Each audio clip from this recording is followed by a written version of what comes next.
최근 일본의 한 유명 여성 아이돌이 아버지와 오빠들과 함께 탕에 들어가 목욕을 한다고 고백한 사실이 전해지면서 네티즌들은 충격을 받았습니다.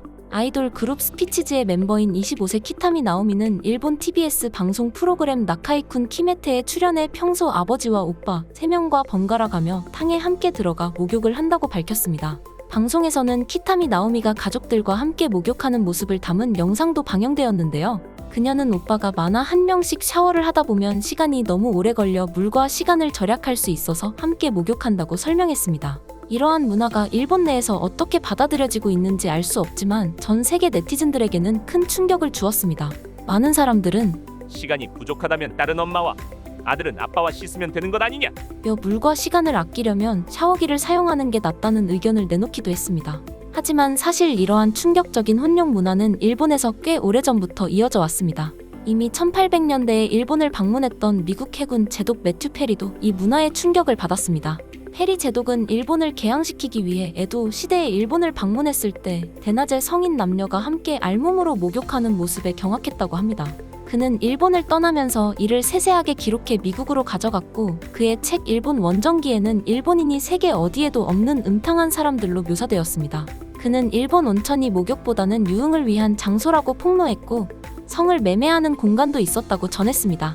당시 일본 온천에서는 유나라고 불리는 여종업원들이 손님을 돕는 직업으로 알려졌지만 실제로는 매춘으로 이어지는 일이 많았다고 합니다. 영화 센과 치히로의 행방불명에서도 유나와 매매에 대해 간접적으로 표현된 적이 있죠. 한편 당시에는 맞선을 혼욕탕에서 보는 경우도 많아 서로의 알몸을 확인하면서 건강 상태를 점검하곤 했습니다. 일본이 문명을 받아들이고 문호를 개방한 후에야 비로소 혼욕 금지령이 내려지면서 혼욕 문화는 점차 사라지게 되었습니다.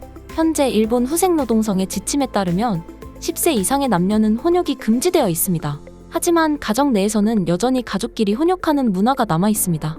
일부 일본 가정에서는 성인이 되어서도 부모와 혼욕을 하는 경우가 있으며 시집간 딸이 친정을 방문할 때에도 아버지나 남동생과 함께 목욕을 하는 경우가 있다는 이야기도 전해집니다. 일본의 한 매체 조사에 따르면 성인 여성의 약 20%가 가족과 혼욕을 한다고 응답했으며 가정 내에서는 전통적인 관습으로 이어오고 있다는 견해가 많습니다.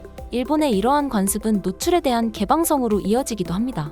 예를 들어 영국의 오디션 프로그램 브리튼 갓 탤런트에서는 일본인 출연자가 독특한 노출 개그를 선보이며 큰 화제가 되기도 했습니다. 또한 도쿄 중심부에 설치된 투명 화장실 역시 논란을 일으켰습니다. 범죄를 예방한다는 취지로 설치된 투명 화장실은 사람이 들어가면 불투명하게 변하는 기술이 적용되었으나 많은 사람들이 불안감을 느꼈습니다. 이렇듯 세계적인 비판 속에서도 일본인들은 자신들의 문화를 특별하다고 여깁니다. 일본 문화에 대한 강한 자부심은 섬나라 일본의 영적인 무언가가 있다는 생각과 함께 외부 문화를 흡수하여 자기 것으로 만든다는 식의 사고방식에서 비롯됩니다. 그러나 일본은 1990년대 이후 경제 침체를 겪으며 자부심에도 큰 타격을 입었고 최근에는 한국 문화의 인기로 인해 젊은 세대들이 한국 문화를 동경하는 현상이 두드러지고 있습니다. 일본의 시사 프로그램에서는 일부 전문가들이 한류의 영향을 받은 사람은 50대 이상 남성뿐이라며 아쉬움을 표하기도 합니다. 최근에는 도쿄 시노쿠보의 코리아타운이 젊은 세대가 가장 가고 싶어하는 장소 1위에 오르며 많은 일본인들이 한국 물건을 구매하고 한국 패션을 따라하는 모습이 눈에 띄고 있습니다. 코로나19 팬데믹으로 인해 해외여행이 제한되면서 한국에 대한 관심은 더욱 커지고 있으며 일본 젊은 층의 한국 문화 동경이 커지고 있다는 분석도 나옵니다. 일본이 지금까지 지켜온 문화와 전통을 다시금 돌아보며 앞으로는 세계와 더욱 소통하고 변화하는 시대에 발맞춰 나가야 할 때가 아닌가 생각됩니다.